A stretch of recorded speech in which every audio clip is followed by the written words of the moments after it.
முருகப்பெருமான் கந்தக் கடவுள், நம்முடைய சொந்த கடவுள். மற்ற கடவுளர்களை விட கலியுகத்திலே ஒரு கடவுள்னா அது கந்தன் தான்.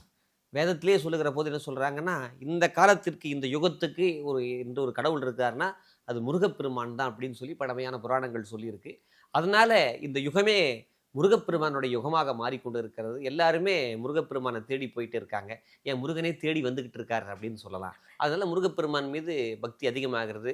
அவர் சோதனை செய்வதை விட சாதனைகளை அதிகமாக தருகிற கடவுளாக இருக்கிற காரணத்தால் எல்லாருமே முருகப்பெருமானை நாடி போயிட்டு இருக்காங்க. இந்த கோவில் ரொம்ப விசேஷமான கோவில், நான் பார்த்த வியந்த கோவில் அப்படின்னு உங்களுக்கு பரிச்சயமான ஏதாவது ஒரு கோவிலை பத்தி சொல்ல முடியும்? கட்டாயமாக இருக்கு.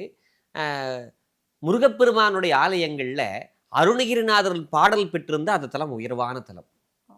ஒரு தலம் அப்படின்னா அருணகிரிநாதர் அங்கே போயிட்டாருன்னு வச்சுக்கங்களேன், அது முருகப்பெருமானுக்கு ஒரு ஐஎஸ்ஐ முத்திரை கொடுத்த மாதிரின்னு வச்சுக்கங்களேன். சிவபெருமானுடைய கோயில்களில் ஞானசம்பந்தர், நாவுக்கரசர், சுந்தரர் போய் பாடினா அது சிறப்பான தலம். அது மாதிரி முருகப்பெருமானுடைய தலத்தில் அருணகிரிநாதர் போய் பாடினா அது சிறப்பான தலம். அண்மையில் நான் போயிட்டு வந்த ஒரு அற்புதமான தலம், கும்பகோணத்துக்கு பக்கத்தில் திருவீழிமிழலை அப்படின்னு ஒரு ஊர் இருக்குது. திருவீழிமிழலை ஊர் பேர் எவ்வளோ லக்கரம் வருது பார்த்தீங்களா, திருவீழிமிழலை. அங்கே சுவாமி வீழிநாதர்னு பேர், அம்பாளுக்கு பேர் கார்த்திகாயினி. கார்த்திகாயினி அம்மையுடனரை மாப்பிள்ளை சுவாமினே அந்த சுவாமிக்கு கூட பேர். அந்த கோயிலை சாமி கும்பிட்டா கட்டாயமாக திருமணம் கைகூடும் அப்படிங்கிறது உண்மை. அதே மாதிரி செல்வ செழிப்பு மேலோங்கும் அப்படிங்கிறது உண்மை.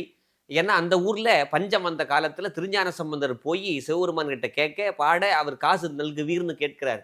கேட்ட உடனே தினம் தினம் பொற்காசு கொடுத்தாரா சிவபெருமான். அப்பேற்பட்ட தலம்.